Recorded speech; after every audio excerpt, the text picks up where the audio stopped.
Hi friends, welcome back to Vijis School Cooking. எல்லாரும் எப்படி இருக்கீங்க? சேஃபாக இருக்கீங்களா?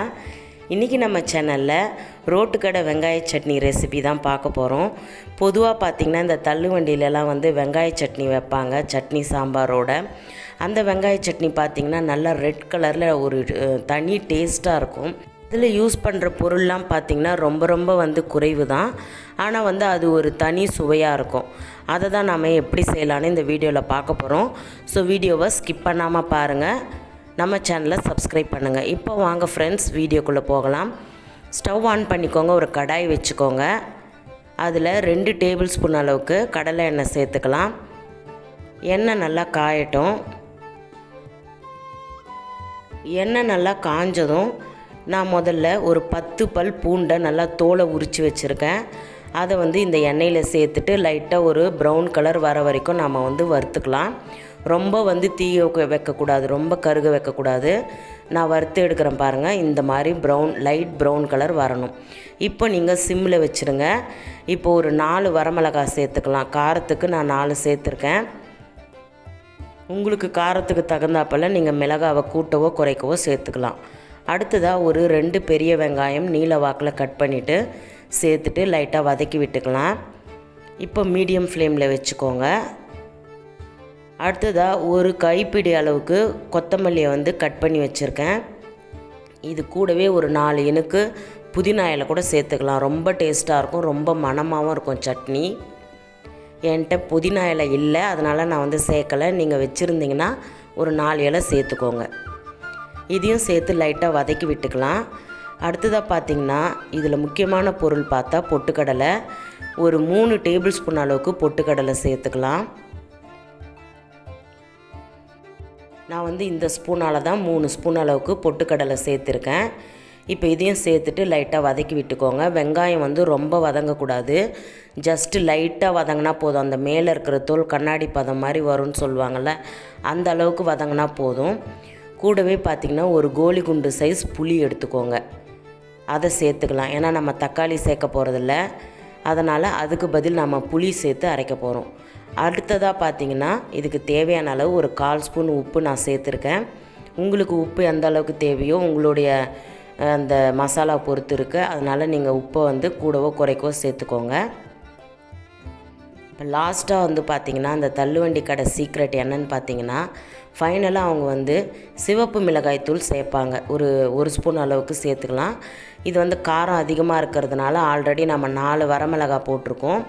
அதனால் நான் 1/2 ஸ்பூன் சிவப்பு மிளகாய் தூள் சேர்த்துருக்கேன். இதுதான் அவங்களுடைய ட்ரிக்ஸு. பார்த்திங்கன்னா இந்த சிவப்பு மிளகாய் தூள் சேர்ப்பாங்க. ஏன்னா ரோட்டு கடை டிஃபன்றதுனால கொஞ்சம் அவங்க பட்ஜெட்டாக தான் பண்ணுவாங்க. அதனால் அவங்க மிளகாய்க்கு பதில் மிளகாய் தூள் அந்த கலருக்காக சேர்ப்பாங்க. இப்போ நல்லா ஆற வச்சுட்டு இதை மாதிரி ஒரு ஃபைன் பேஸ்ட்டாக அரைச்சி எடுத்துக்கோங்க. முக்கியமான டிப்ஸ் என்னென்னு பார்த்தீங்கன்னா, நீங்கள் வதக்கின பொருளை நல்லா ஆற வச்சுட்டு அதுக்கப்புறம் தான் அரைக்கணும். இப்போ இதுக்கு தாளிப்பு எப்படி கொடுக்கலாம் அப்படின்னு சொல்லிட்டு பார்க்கலாம்.